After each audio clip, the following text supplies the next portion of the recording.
Okie dokie. I think we're all getting set up. Let me just get things set here to go live on TikTok. We're looking there. I think we're live on TikTok now, hopefully. I don't know how to do that. I'll do this a little bit closer here. Just trying to get all my cameras set up so we can get ready to go here. Okay. Looks like we're live. Looks like we got everything set to go. And wow, do we have a lot to talk about today. We've got a ton to talk about tonight. So much happened in Utah politics today. Up on the Hill with this special session. Most of it is about redistricting. And we're going to talk about the maps. I'm going to show you some of the maps. I've already done some quick analysis about that. There's so much to discuss. So, welcome into the show. My name is Brian Schott. I am the publisher and managing editor of UtahPoliticalWatch.news.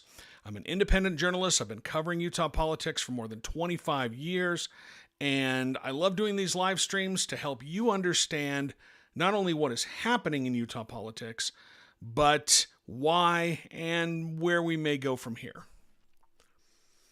So, anyway, let's talk about these new maps. As I had been reporting all week, last week into this week, the legislature picked Map C. Map Option C, that was the one that they voted to send to the judge today. Today was the deadline for the legislature to pick a brand new map or to pick a new map proposal that they would submit to Judge Diana Gibson, 3rd District Judge here in Utah. But that was not the only map she got today, and we'll get to that in a moment.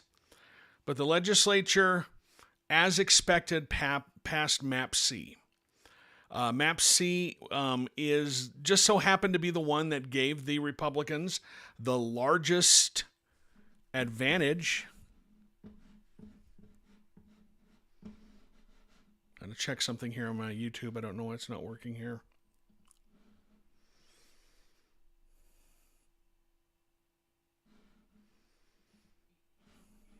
What is working? Okay. Just had to make sure because I wasn't seeing it correctly.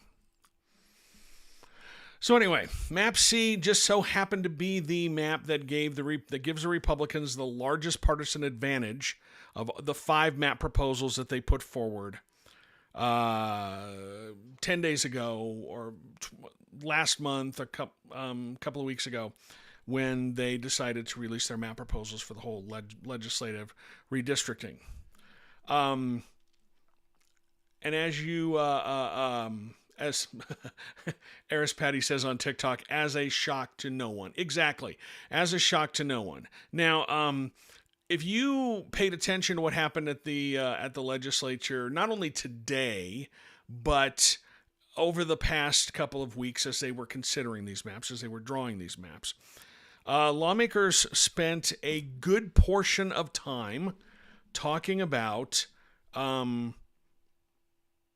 the fact that they were not allowed to use partisan data.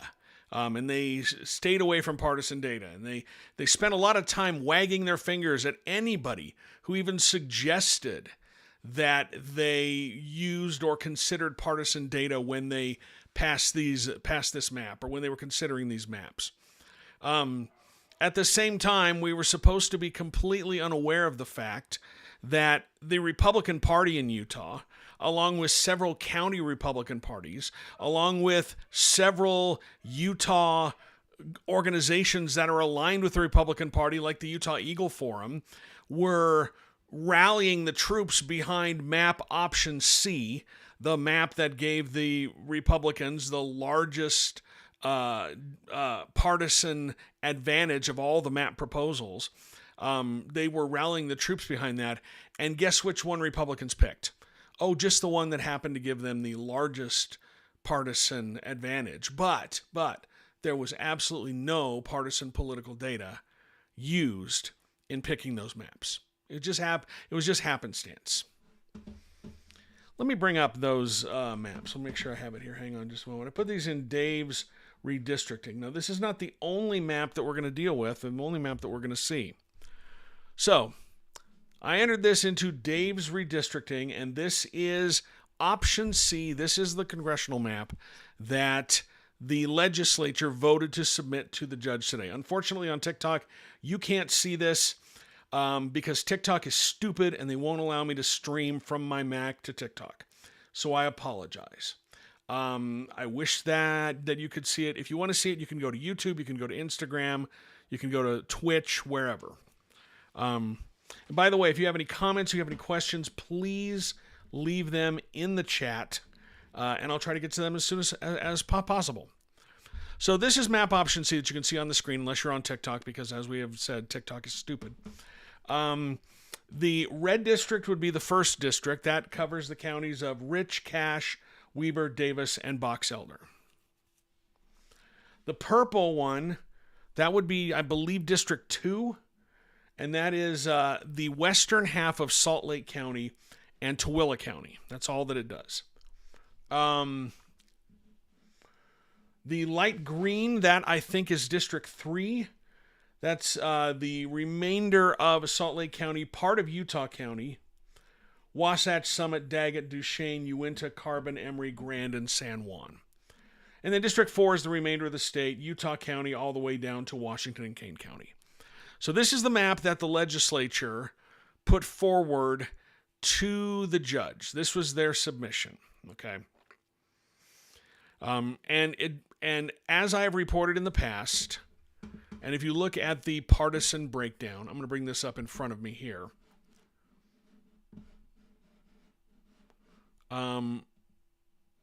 But according to the partisan breakdown, oh goodness. Yeah, here we go. All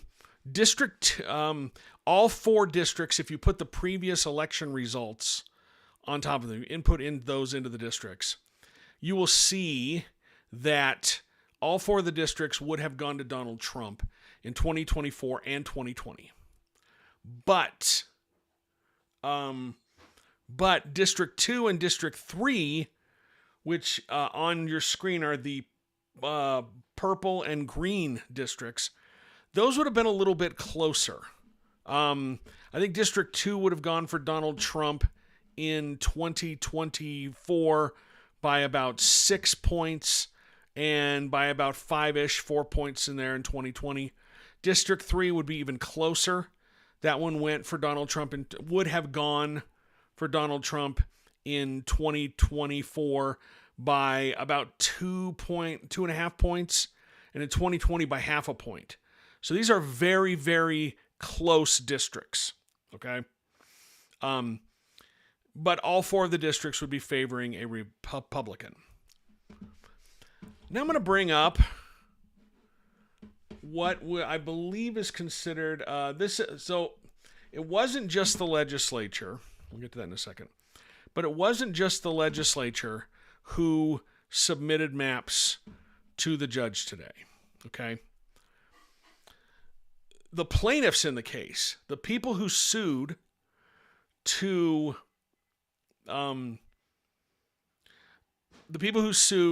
because the legislature rejected Prop 4, repealed Prop 4, they also got to submit maps, and they submitted 2 of them today, around the same time.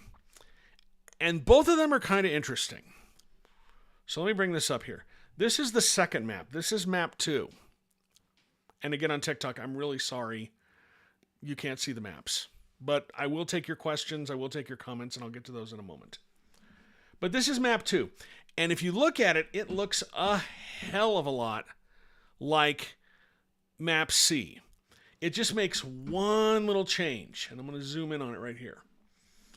If you look at the way Salt Lake is divided, and this is plaintiff map 2. If you look at the way Salt Lake is divided, under the legislature's map, which is right here, under the legislature's map, Salt Lake City is sliced off into the green district, okay?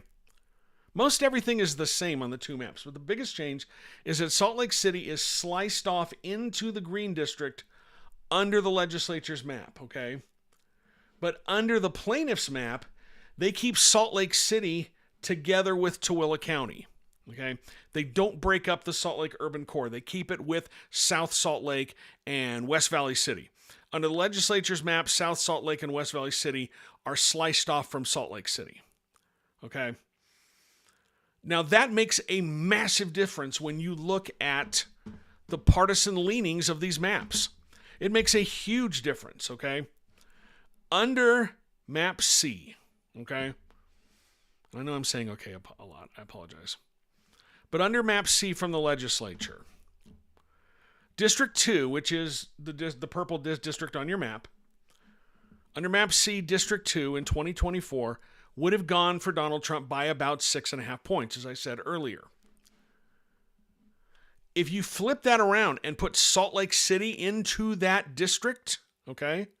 Put Salt Lake City into District 2 like we're looking at here, the map on your screen in the purple part. That takes that district from Trump plus 6.5 in 2024 to Harris plus 13. That's how big of a difference Salt Lake City makes.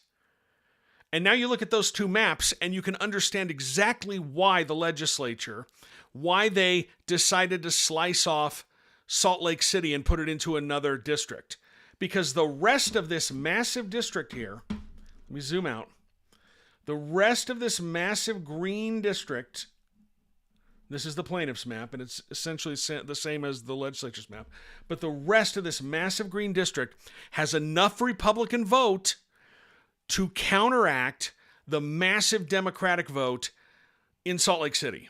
You cannot look at this information and think any other way. But remember, the legislature was not allowed to consider any partisan data when drawing these maps. It just so happens that when you slice Salt Lake City proper off of South Salt Lake and West Valley City and put it into another district, you have enough Republican vote in the other district to counterbalance the Democratic vote in Salt Lake City.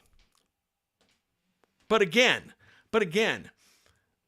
they didn't consider any partisan data. No, not at all. In fact, they wagged their fingers at all of us. But I look at these numbers, and it's pretty darn clear that that's what happened. That's the effect of these two maps, okay? Now, by the rules, you can't consider partisan data, but the effect of the two maps and the biggest change between the two maps, between plaintiff map 2 and option C, is that Salt Lake City is divided away from the rest of the Salt Lake urban core in South Salt Lake and in and West Valley City. You slice that off, and there's enough of the Republican vote along the eastern side of the state to counteract that, to mute that. It takes this purple district, the purple district that we're looking at right now, this is the legislature's district. In 2024, that would have been Trump plus 6.4%.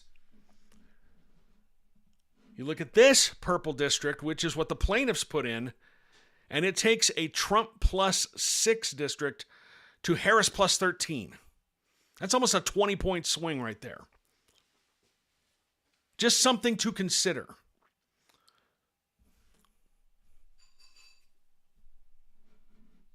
Stewart on YouTube says they didn't look at the data, they just had Sean Trended do a test that precluded any other outcome. Ding, ding, ding, ding, ding. Yep, exactly. Stewart, 100% on tap. Stewart is a subscriber to Utah Political Watch, and he's a very authoritative voice about redistricting, especially on our Discord. So I appreciate you, Stewart. Thank you. But that's what happened. There was one other district that the plaintiffs submitted today. Let me bring that one up. And this one's a little bit different because it creates a single district, this red district here, which is centered around most of Salt Lake County. As we've talked about before, Salt Lake County has to be split because there's just too much population to make a single congressional district. But what they did is they tried to keep Salt Lake County together as much as possible. So this red district, which is right in the middle of 3 pretty massive districts, That would be one district, and then the rest of them would be around that. It does split Utah County in half, though. So it splits Salt Lake County and cleaves off the southwestern portion of Salt Lake County, which Riverton, that area of Salt Lake County. But it also splits Utah County in half between these two districts. What does that seat do electorally? Oh, I'm glad you asked. If you look at the previous election results from 2024, the Salt Lake City district would have been Harris plus approximately 24. So a pretty strong Democratic district, surrounded by 3 very strong Republican districts. District 2, which is the northern one, the blue on your map, that would have gone for Trump by about 30 points, 29, 30 points. District 3, which is the blue district on your map. No, sorry, that is the green district. District 3 would be the green district. That's Trump plus 40 in 2024. And the last district, the blue district on your map, the light blue, that one would have been Trump by about 31. So you get 3 extremely strong Republican districts and 1 really strong Democratic district.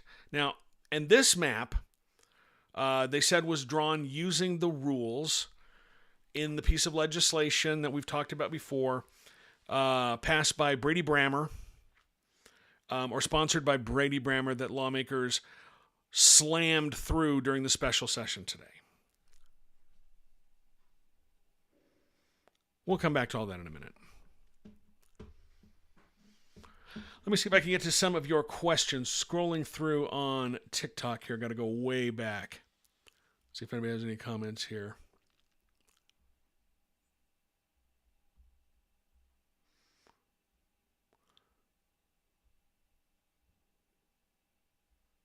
Someone says, can't you turn your phone and show your monitor?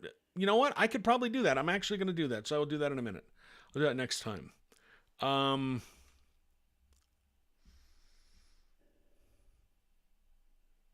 Let's see. I'm just trying to look in here and see if there's anybody else here. Sorry if you've said this, but is the vote over yet? Yes, on the, up on Capitol Hill, the legislature has approved Map C. Looking over now on Instagram, Palmerdale777 says, my representative told me that their only obligation was to divine partisan symmetry and therefore supported the Brammer bill. I took him to task on that. We have to talk about the process that they used for this bill from from Senator Brady Brammer. I'm still stuck when he was back in the House. As we've talked about before, there is no defined test in Prop 4 to measure how fair a map is. It only uses a term called partisan symmetry. And lawmakers seized on that, and they rammed a bill through the legislature today in a special session that creates some really complicated mathematical formulas so that they can define partisan symmetry. But what they actually do is they set it up so that you can never have a district. You will never be able to draw a district that favors a Democrat, because they want it to look like it. They want these districts to mirror the electoral performance of the state as a whole. And Utah's a Republican state, so you're going to get 4 Republicans in 4 congressional districts. And they have set these tests up, and they're incredibly complicated. But the end result is that you're going to get what happens with the Utah vote statewide on a district-by-district basis. And let's talk a little bit about the process, because you need to understand what lawmakers did in order to get this done. So, when the Legislative Redistricting Committee met for the first time last month, this proposal from Senator Brammer was on the agenda. And they had a debate about it, and they talked about it. But in that proposal, they only had one test, one definition for defining what is fair, and that's partisan symmetry. And they got some blowback. There was a lot of blowback about that. And then on Friday, a few days ago,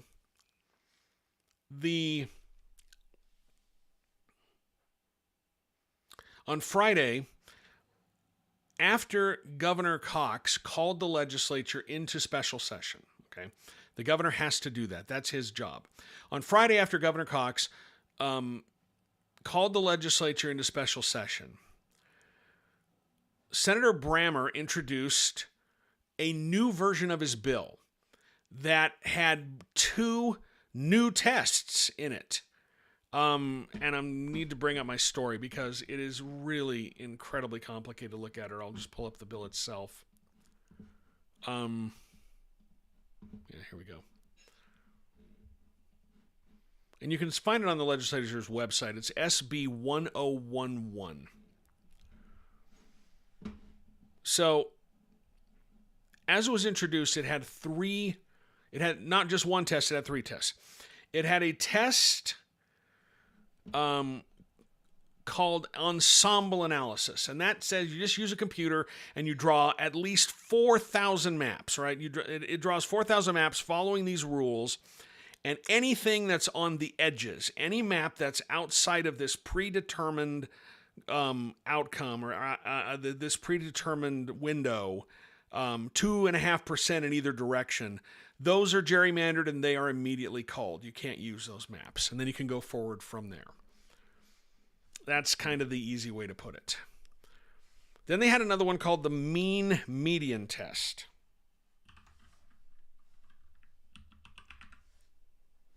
Sorry, typing as we go. The second test that he added into this bill that we only saw for the first time on Friday evening was called the mean median test. It measures how far a party's district level performance strays from the statewide average. Okay. Maps showing more than a 2% deviation from that statewide average get axed. And that, again, mandates that these districts would mirror Utah's Republican-dominated statewide results. And then it also had what we talked about before, which was the partisan symmetry. But at the heart of all of these tests is a calculation that Brammer introduced called the partisan index. And what you do is you take the results of the last 3 statewide elections for U.S. President, Governor, Attorney General, State Treasurer, State Auditor. You average 3 of those, the 3 most recent. So for this test, it would be U.S. President, Governor, and Attorney General. And then you look at what each party gets as an average. And I think for Republicans, it was around 57, 58%. And for Democrats, it was about 33%.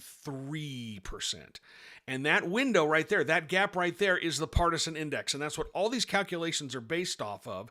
So if you fit in that window, it would be a fair map, right? Oh, and by the way, if you remember in 2024, in the governor's race, Phil Lyman ran as a write-in candidate.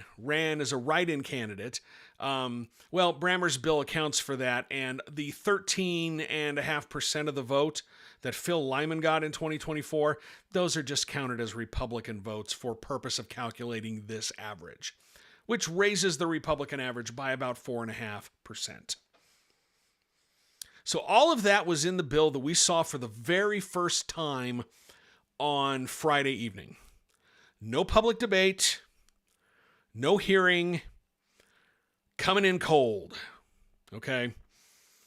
Then, today, when the bill was introduced on the Senate floor, Brammer had a substitute. And the substitute was even more complicated.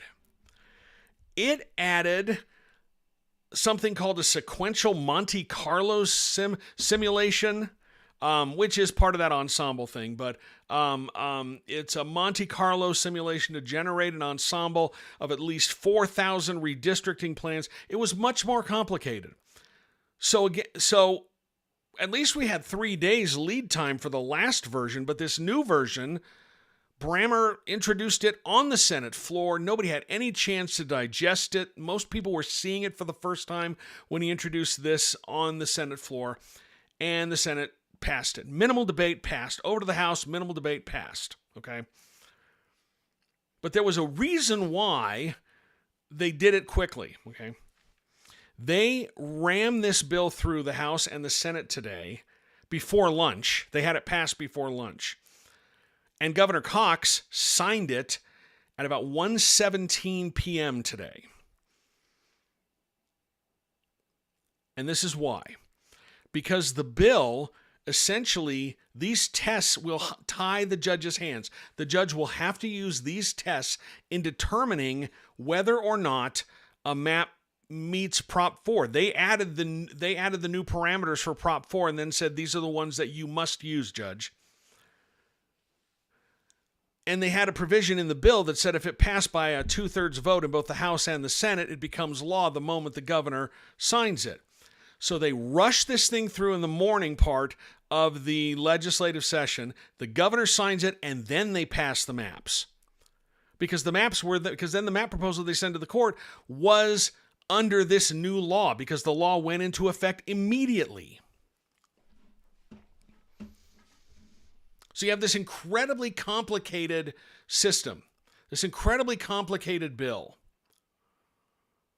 that we only saw the first version of on Friday, and then they introduce a more complicated version on the Senate floor, and there you go. Rammed it through, passed it, it's the law. Now, the plaintiffs filed a brief attacking this, and I'm going to get to that in a second because it's pretty well crafted and it comes in hot. On YouTube, Katie Adams Anderton says, how did they count McMullin? They don't. They don't, because U.S. Senate is conveniently excluded from this calculation.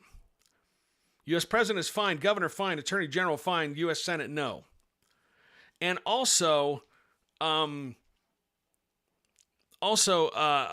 wrote it in such a way that McMullin running for Senate against Mike Lee would have been excluded anyway, because Phil Lyman ran for governor as a Republican in the primary. He sought the Republican nomination, and that's why they're thinking that his votes would just be Republican votes. I told you before, they did this earlier this year at the Republican State Convention. They have a formula that they use inside the party to allocate delegates. Counties get certain amount of delegates based on the election results. It's like a power index. And Lyman running as a write-in screwed that up. So they just used an internal party rule to count those Lyman votes as Republican votes so that they could get the right distribution of delegates. Salt Lake County, I think, would have lost a bunch of delegates had they not done this. So if it's good enough as an internal party rule for the Republicans, then it's 100% good enough to put into state law when determining gerrymandering standards. Okay, try to go through some of these chat. Palmerdale says, do you know how Representative Steve Ellison voted on the Brammer bill? Well, let me look at that for you. Ellison was a no. It passed the House with 55 yes and 18 no and 2 not voting. What else do we have here? What are the next steps? New lawsuit? I'm going to get to the filing from the plaintiffs in a second about this. LV Spira says, seems like Prop 4 should be interpreted by the laws that existed when Prop 4 was passed. Well, the problem is Prop 4 was very, very vague when it was passed. intentionally, because as you'll see in this filing, they said that it was written that way so that they could account for new information, new ways of assessing maps. But the legislature went the other way. And also, these really, really complex calculations to determine whether a map is fair or not, they only apply to congressional maps. They do not apply to state house. They do not apply to state senate. They do not apply to the state school board. Can't use them. But you have to use them on the congressional maps.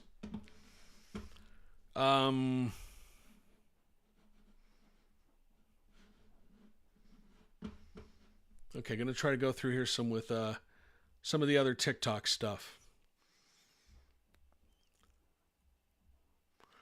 We're going to map, Arisbati says, we're going to make a map based on the unfair maps we already had. That's the thing.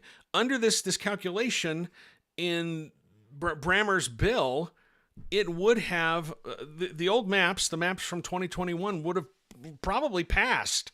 They would have been considered completely fair. All right, so I'm going to bring this up. So tonight, the plaintiffs in the lawsuit, they were the ones, they had a supplemental filing attacking this new bill from Brammer. And it's pretty well written. Now remember, it's SB 1011, so I'm going to read from this, and I will try to read as slowly as possible so everyone can understand. So I'm going to read from their filing with the court attacking this bill that was this new law, because it's a new law as of 1:17 p.m. today, Mountain Standard Time. They write in their suit, SB 1011 profoundly impairs Proposition 4's prohibition on partisan gerrymandering in several ways. Its primary feature is to infect the law with a cherry-picked test, the partisan bias test, that is universally known to be inappropriate for use in states like Utah that were not politically competitive in statewide elections. That's important, okay?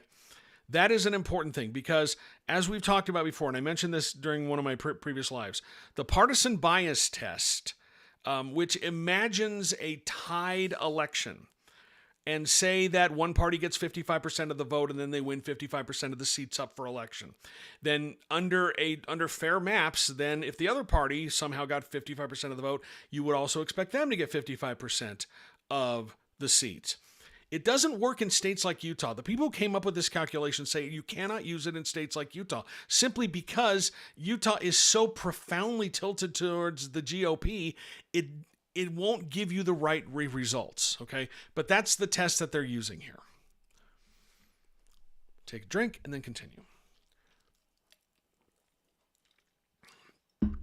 By the way, Boomer Sooner, right there, yep. It's Hate Texas Week, my favorite and most hated week of the year. Continuing on with the complaint from the plaintiffs. This is because applying the test in states like Utah causes false and irrational results.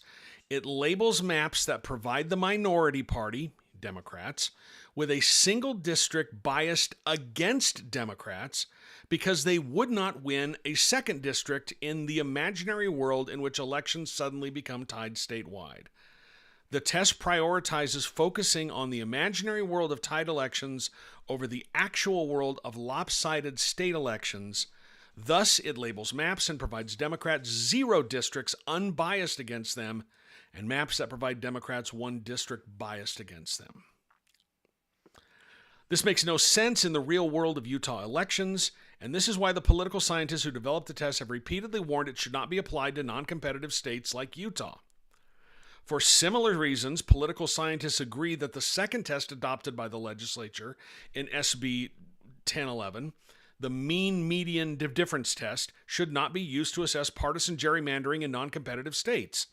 And the third assessment, an ensemble analysis, has serious design flaws. that impair Proposition 4's reforms. Inexplicably, SB 1011 untethers the set of ensemble maps from Proposition 4's neutral redistricting criteria and infects it by culling maps that do not pass this flawed partisan bias test. And here we're getting to the point. Together, these changes to Proposition 4 systematically neuter its prohibition on partisan gerrymandering. In fact, they operate to require partisan gerrymandering. They do so by systematically disqualifying the vast majority of maps compliant with Proposition 4's neutral redistricting criteria. Any maps that create a district favoring Democrats in Salt Lake County because they do not create a second Democratic district in an imaginary tied election scenario that have not and do not actually occur in Utah. So basically what they're arguing is these tests that the legislature proposed that are now law in Utah, they actually require partisan gerrymandering. Instead of getting rid of partisan gerrymandering, instead of creating a system that is more fair, it actually requires partisan gerrymandering.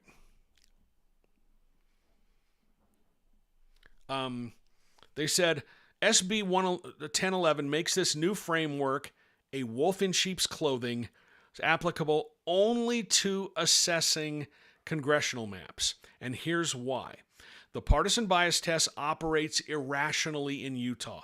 It labels congressional maps, which just have 4 districts that are obviously extreme gerrymanders, as unbiased, and maps that are partisan neutral biased. For congressional maps, this irrational feature of the test benefits Republicans.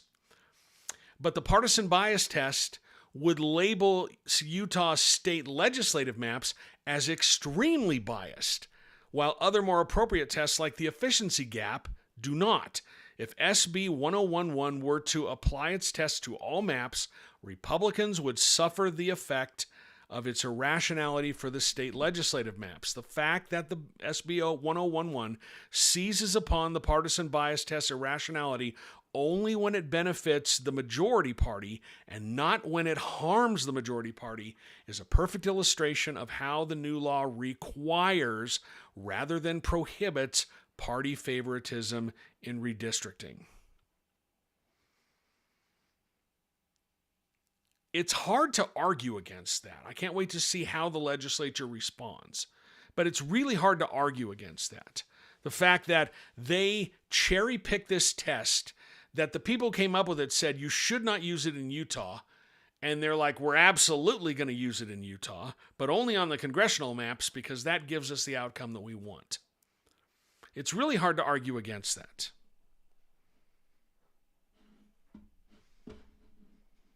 Representative Candice Perucci, the co-chair of the legislature's redistricting committee, has joined the live on Instagram. Evening, Representative. Glad to have you on board. Talking about what happened today up on the Hill. So that's the filing from the plaintiffs in this case. That's what they said in their court filing attacking SB 1011. Stewart on YouTube says the legislature's argument is just going to be that the poor design of Prop 4 requires that test. Probably. And I will admit that they do have a point. I mean, you can argue that Prop 4 was written vaguely and the judge leaves it up to the legislature to come up with the standards, right? But it is curious that this test only applies to the congressional maps and not the legislative maps, because if you use these tests on the legislative maps, you would see that they were gerrymandered.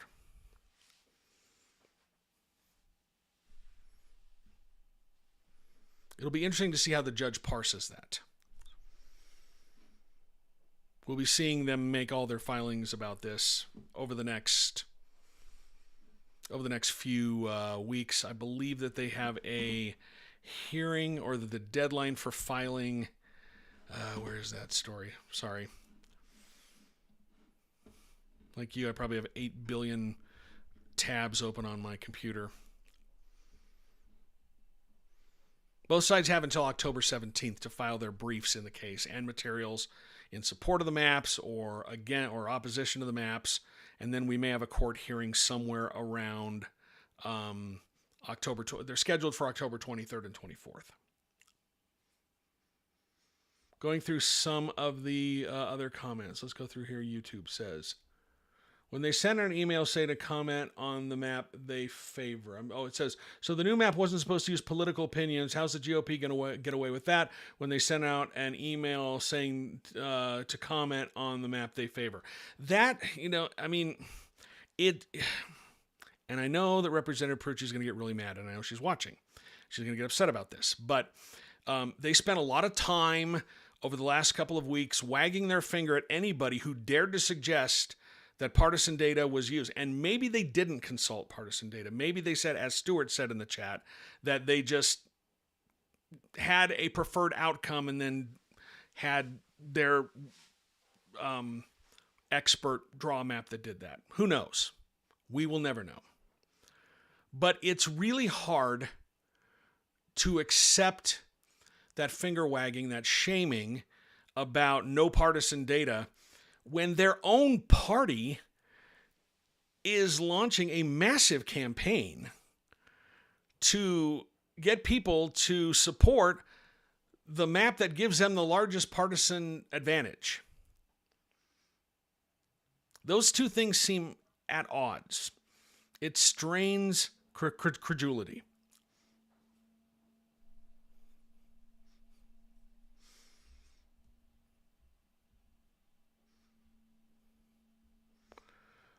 C. Trevor Nelson says, it's clearly impossible to ignore partisan bias. That's how bias works. I mean,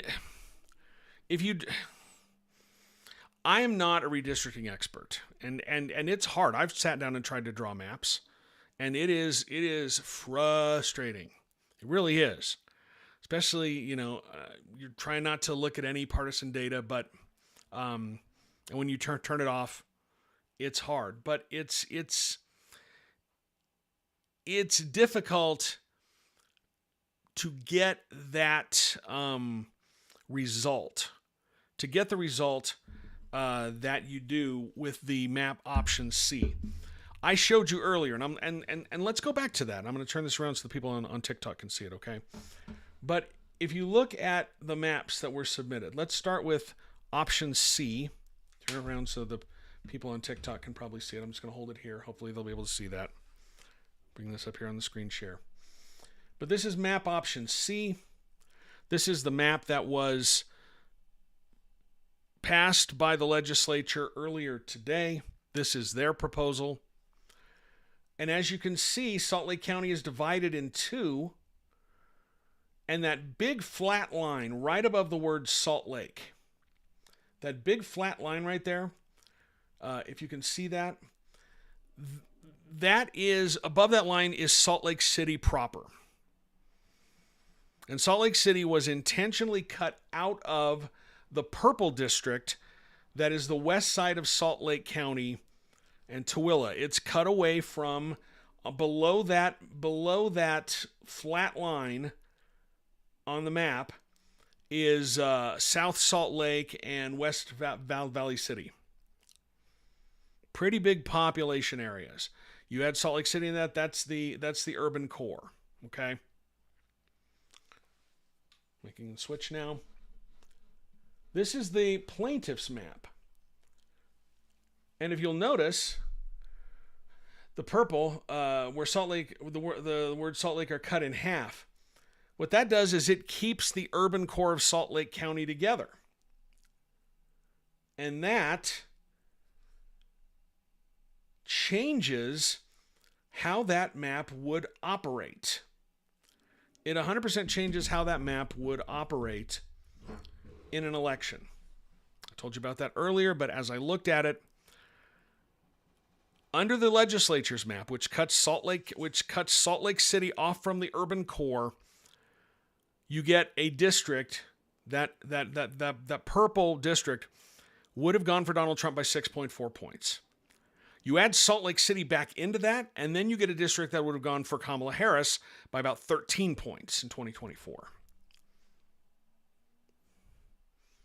Just something to think about there. Ryan says, nice Dead Kennedys t-shirt. Thank you. Appreciate that. I'm trying to go back through some of these other comments on TikTok. I apologize for that, but it's hard for me to see. I wish I could figure out how to stream using my Mac on TikTok. If I had a PC, I could probably do it, but I don't have a PC. I use Mac. Lady of the Great Salt Lake says, these people have been running campaigns before. They know where their voters lie. Well, you would think. But again, if we take them at their word, they're not allowed to, if you take them at their word, they didn't use any partisan data. Just so happens that cutting Salt Lake City out of the urban core dramatically changes how those districts would work.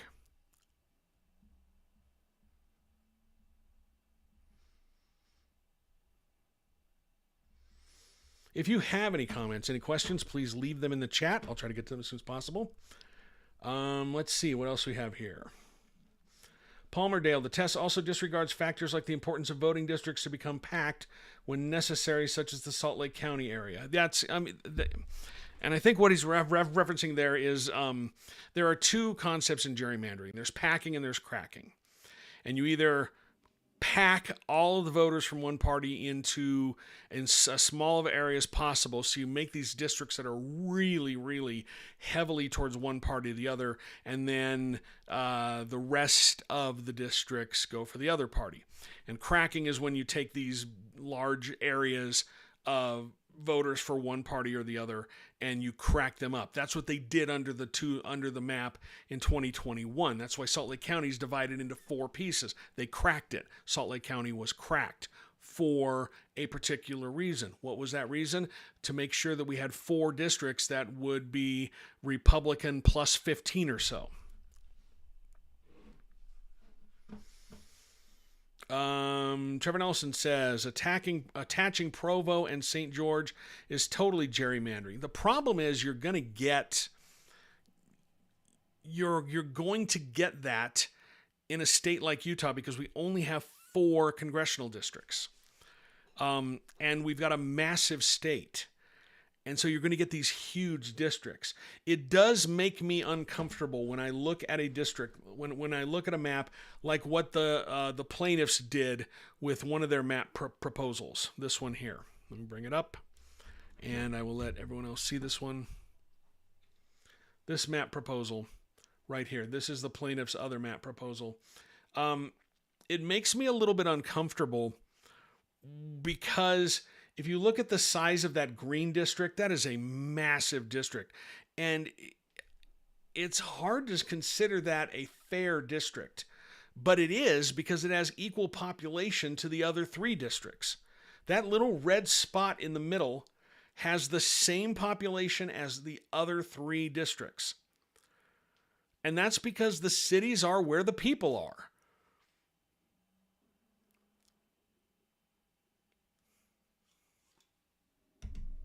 Turning things around here. Stewart says it's why I recommend anyone interested in this process to try drawing maps themselves. Exactly. Stewart is a map drawing fiend. He draws them all the time.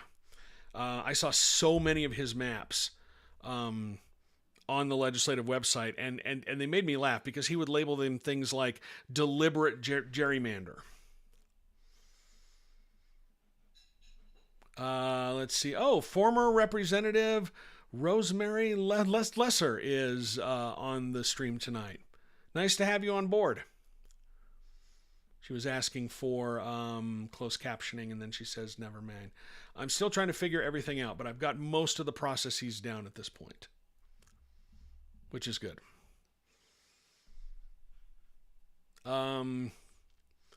Justin Snar says, I thought a nonpartisan group was supposed to make the maps with the new laws. That's what this lawsuit's about. In 2018, there was a ballot initiative called Proposition 4. And Proposition 4 created an independent redistricting commission. It took redistricting duties away from the legislature, created a 7-person commission who would draw the maps based on a certain set of rules. And it also banned partisan gerrymandering. In 2020, the legislature repealed that law with SB 200. They kept the independent commission, but they were not given the final decision on drawing these maps. Instead, they were an advisory role. They did come up with 3 maps, but the legislature was not required to consider them at all. And this lawsuit said that the legislature illegally or unconstitutionally overrode the will of the people by repealing Prop 4, and the judges agreed with that. So that's where that came from. But the fact... Now I'm going to say some things that I think... Oh, and there's Senator Todd Weiler. Evening, Senator Weiler. We are getting so many members of the legislature to tune into the live stream. This is awesome. We had House Speaker Mike Schultz a couple of weeks ago. Tonight we've had Representative Candace Perucci, Senator Todd Weiler. I'm sure there's a few others. I knew I was popular up there. Just didn't know it was this popular. So now I'm going to say something that I think, I'm going to say something on the side of lawmakers. And I think they may have a point here. And so this is interesting. Prop 4 gave redistricting duties to an independent commission. And the people have the right to try to reform their government through a ballot initiative. But the Utah Constitution specifically says that the legislature is in charge of redistricting. It says that that's their job. Like, it specifically mentions them. And I think that there's a constitutional conflict there. I think that there is a and I know the legislature is going to be making this argument. I know they have somewhat in the past, but I think they're going to make this argument more strongly in the coming days. There is a conflict there, and I think I think it's a pretty significant conflict, because the Constitution of the state says this is the job of the legislature. It says this is their job. And you cannot have a law or a ballot initiative, which is what it is, override the Constitution. I think there is a very strong argument to be made there. And that has not been fully litigated. It hasn't. And I think the legislature has a hell of a point to make. I think it's much stronger than this rushed SB 1011 that they rammed through to try and game the system on the congressional maps to get a short-term advantage. It's the same kind of thing they did with Amendment D last year when the Utah Supreme Court said that they unconstitutionally repealed Prop 4, so they ran into special session to try to put a constitutional amendment on the ballot that would have given them unfettered power to do what they did. It's that really short-term thinking. They didn't have a strong argument then. I think they have a very strong argument by saying that the Constitution already says that we are the ones who do the redistricting. It has not been fully litigated, and I think it's going to be a fascinating discussion as we move along in this process, because, as I said, it is a very, very strong argument. All right, we're coming up on time here. I've been talking for about an hour. This is so much fun. I love doing this. Let's look at some of the comments. Ryan Hi-Fi says, so we need to push for a constitutional amendment then. You can't. You can't, because in Utah, the only people who can propose a constitutional amendment is the Utah legislature. The people can't do that. You cannot petition for a constitutional amendment in Utah. That's the way it's set up. Only the legislature can propose a constitutional amendment. Good idea, won't work. If you think that the legislature is going to propose a constitutional amendment to get rid of their power over gerrymandering, you're up in the night. Let's see what else they have here. Okay, but when they're not doing it or doing it well, the people need to step in. Well, how? There's no mechanism. I understand your sentiment, but there's no mechanism at all for the people to do something about a constitutional amendment or lack of constitutional amendment. That's the way the system is set up. Need to scroll back just a little bit and see if there's a few other ones here. The legislature is notorious for ignoring votes and doing what they want instead of what the people want. We passed Prop 4 for a reason. I was there. I've been doing this for a long time. I've been covering politics for a long time. This is literally, I think, my fourth redistricting cycle. I was here in 2001. I was here in 2011, 2021, and I'm here now. Oh, telling me I'm outdone, so I need to do something here on TikTok. There we go. This is my fourth cycle. And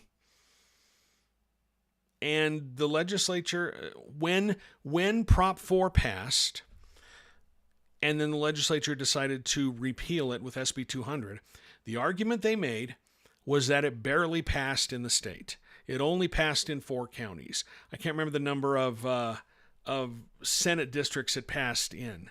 If Senator Weiler has that number, and I know you have that number because I remember you making that argument on the floor. How many Senate districts it actually passed in? I can look that up. But that was the argument they made. They said it passed with like 50, just over 50% of the vote. And it only passed in 4 counties. And so that's why they were justified in overriding it. And they made a deal with, you hear them talk about how they made a deal with the Better Boundaries people.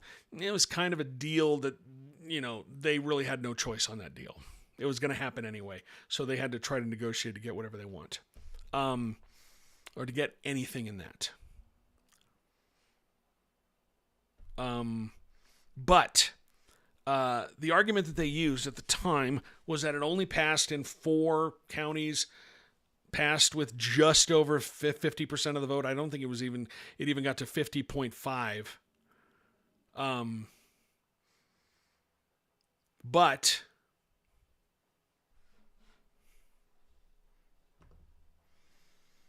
But that's how elections work. I mean, that's the game. It has to pass, you get 50 plus 1 and you win. Crenard on Instagram says, we need to push to vote them out. That is the only recourse. They largely don't listen to their constituents, so they need to be fired. We need good opposition candidates. Stuart says that Prop 4 passed by 0.6%. Okay. Thank you, Stuart.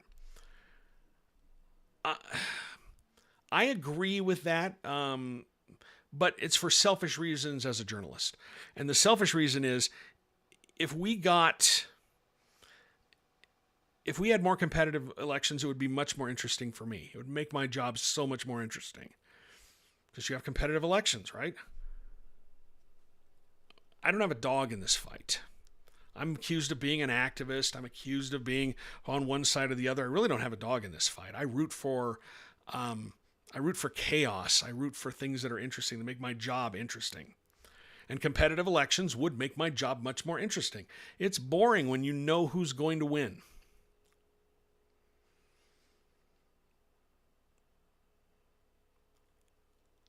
And I'm interested in what happens with Map C. If that's the map that the judge ends up picking, let me pull that one up here for everybody here. I am interested in what's going to happen with Map C. Because if this is the map that the judge ends up picking, these 2 districts, the purple district and the green district, yeah, they went for Donald Trump in 2024 and 2020, but by 6.4% or less. And that is interesting to me because those districts, if you get a wave election, they suddenly can become competitive. That's how Ben McAdams got elected in the first place. Ben McAdams, when he first ran in 2018, he was in a Republican plus 10 or plus 11 district, a pretty safe Republican district. But what happened was you got a wave election for Democrats that year, and suddenly what looked like a safe Republican plus 10, R plus 10 seat, all of a sudden got caught up in the wave. And McAdams won by a couple hundred votes over Republican Mia Love because of a wave election. And that was Republican plus 10 or 11. These two seats here, the purple and the green on the map, let me show the people on TikTok. The purple and the green map, those are Republican like 6.5% at the most. You get a wave election, and suddenly things get really interesting. Okay? All right, last call for questions or comments, because I am starting to lose my voice, and this has been so much fun. I really appreciate everybody joining this. Eris Patty says, hey, let's apply that to all the votes. Sorry you didn't actually win. It was only by 0.6 per percent. That would make things interesting. Make things really interesting if we did that.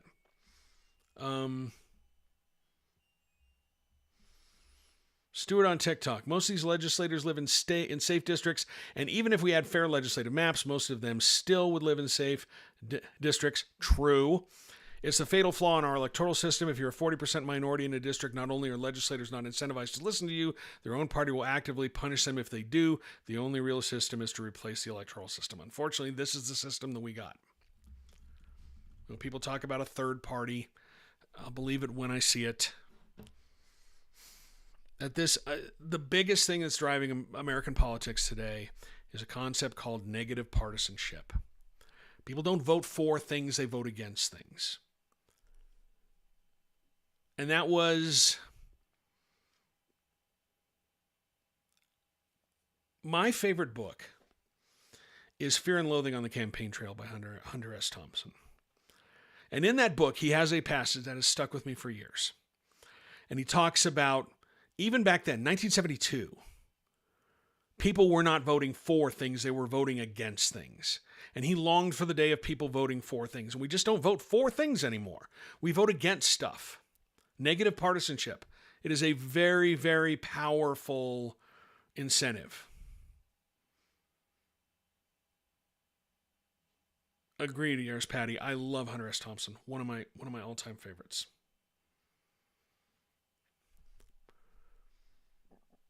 Adventures of Elkman says, how about ranked choice voting for Congress? Good luck. Good luck getting that passed here in Utah. We had a ranked choice voting pilot program for some municipal elections, and it was working. Cities could decide whether they wanted in or not, and I think in 2021 we had a lot of cities involved in it, and then everybody turned against it, and it was... in 2021, I think we're the most cities and municipalities using ranked choice voting. And then the election integrity crowd and the election denialism people, they all got involved and pushed back against it. And now once that pilot program ends, I think this is the final year of the pilot program. Once that ends, it's not going to be renewed, and then we're not going to use ranked choice voting.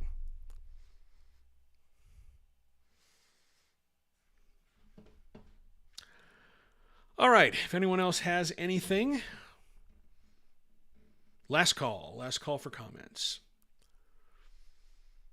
All right, we're going to wrap it up. We'll probably do another one sometime this week as we learn more about the redistricting and how everything is playing out. But I want to thank you all for joining tonight. Thank you all for tuning in. I really appreciate this. I really appreciate you. I think we're kind of building a little bit of a community here, which is my goal. That's what I want. I want to create a place where we can talk about politics, where I can help explain what the heck is happening in Utah politics. That's why I called the show that, because I've been doing this for a long time. I know where the bodies are buried. I've seen this movie before. I know how it ends. And I understand what they're trying to do. And people have questions. People want to understand, and people disconnect from politics because they don't understand what is going on. And like the saying says, I mean, if you don't take an interest in politics, it's still going to take an interest in you. And that's why it's important to understand, because then you can become an engaged member of our society. And it's been severely lacking. I was a civics dork in high school. I love this stuff. I know you may not love this stuff, but I'm going to try to help you understand it. So that's what I'm trying to do here. So thank you again for joining. Thank you, everybody, for taking some time out of your evening tonight. Thank you, Representative Perucci and Senator Weiler, for joining the live stream. Really appreciate having you on board. And now a plug for my other products. I am an independent journalist here in Utah. I run a website called UtahPoliticalWatch.news. Utah Political Watch, all one word, .news. You can go there. If you haven't yet, please sign up for my newsletter. It's absolutely free. It helps me build this endeavor that I'm trying to create. As an independent journalist, I don't have a billionaire who owns my website. I don't have a billionaire sugar daddy who keeps everything afloat. It's my readers. It's my viewers. It's my subscribers. People who pay for a paid subscription or make one-time donation. They're the ones who fund this. They make what I do possible. So if you haven't yet, go to my website, UtahPoliticalWatch.news, sign up for my newsletter. If you can, and I know things are tough right now, and I get it. If you can become a paid subscriber, if you can make a one-time donation, if you can become a paid subscriber, you'll get some extra stuff. You'll get access to our Discord, where you'll get to talk with Stuart, who's great. Stuart knows so much about redistricting. He's fantastic. He's in the Discord. Other people are as well. You'll get access to that. You'll get some subscriber-only newsletters. I do one every single morning called The Morning Memo. It's got some exclusive reporting, some insights, some of my thoughts on that. That's for subscribers only. It's $5 a month, $55 a year, and you get some extra stuff. Or you can make a one-time donation. It's enough of my sales pitch. Thank you, everybody, for watching tonight. I really appreciate you. I'll send out an email blast, put it on my socials when we're going to do this again. I promise we are going to do this again later this week. It's a lot of fun. I really enjoy this. I really appreciate you. Take the time to become an engaged member of society. That's the only way that we're going to get through this thing. Again, thank you for joining, and love you all.